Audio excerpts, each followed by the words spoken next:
Hey everyone, I'm recording this for students of mine in MIS2502, the Data and Analytics class, and I took a look at the ICAs for the class and I got about 2/3 of you who are just right where you should be, but I still have a large number of students who had some trouble with various aspects of the ICA. So I'm recording this short video.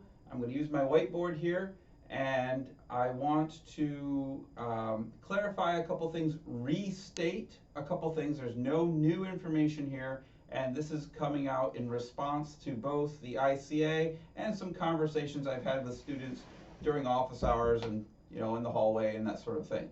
So for data modeling, we have both the schema diagram and the entity diagram, right? The purpose of an entity diagram is to give you the general idea of what it is you're building. Look at this, it's a picture of a house, and it doesn't give you enough information to actually build the house, it just conveys the general idea, house. As opposed to this, which would be like a blueprint, that's enough information to build. That's what a schema's for, enough information to build the database. Entity gives you the general idea of what relates to what, schema, enough information to build. Okay, with that, keep that difference in mind. In the ICA, you created a schema diagram for a housing authority. And you created multiple tables in that schema diagram. Two of the tables, apartment and household, related to each other. It was a many-to-many relationship, and that's where most students are getting confused. They don't know, how do I implement a many-to-many relationship in a schema diagram? In an entity diagram, it's easy. You have a box.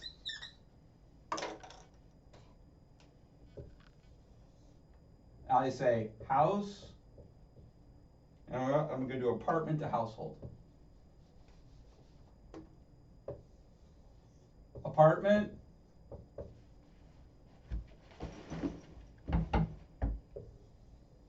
household, which is just another word for family, right? Household, family. And you say, here you go, right?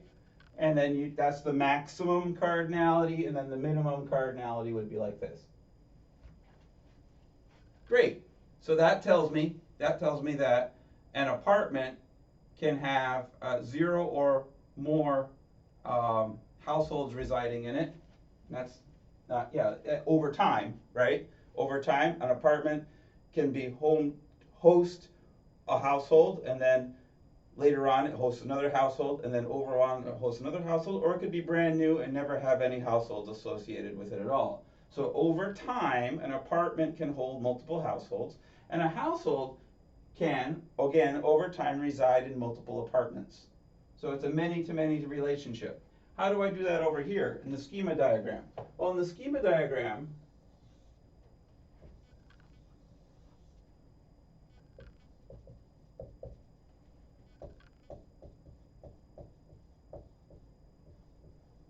I'm specifying all the information I need necessary to build those two tables. So I'll have the primary key of the apartment table, which I will call apartment ID for the sake of brevity, right? And you have all the other columns, all the other fields that go with that, which I'm not going to write down right now. And then the household ID, I'll call that HHID, again, for the sake of brevity, and all the other attributes, columns that go with the household ID. This is the primary key here, and this is the primary key over here. How do I relate those two?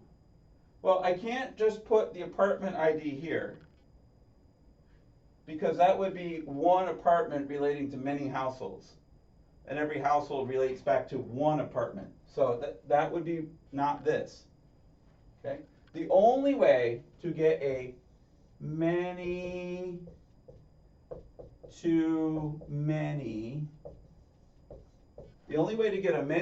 relationship in a schema diagram is to introduce a table in the middle. It's called the bridge table, right? I called it bridge here. You would probably give it a more meaningful name like apartment underscore household.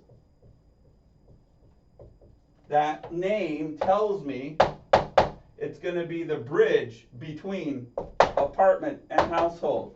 How do I build that table? Well, I give it an arbitrary ID. I'm just going to call it row ID. I don't care what you call that. But this gives me, that's my primary key there, this table allows me to store the foreign key to an apartment and the foreign key to a household. And now I have a pairing of apartment ID and household ID. And let's say I want to track some piece of data that's relevant only to this pairing, only to this combination of an apartment and a household. Like the move in and move out date.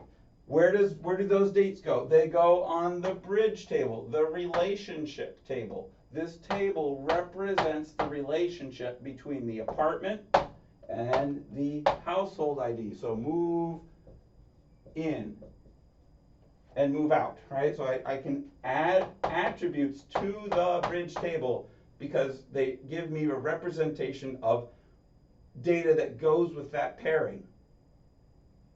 This is how you'd represent a many-to-many relationship in a schema diagram. You're not allowed to just do this, because this is the general idea. This is the specific idea, the specific enough information to actually build the relational database. So I hope that helps a little bit.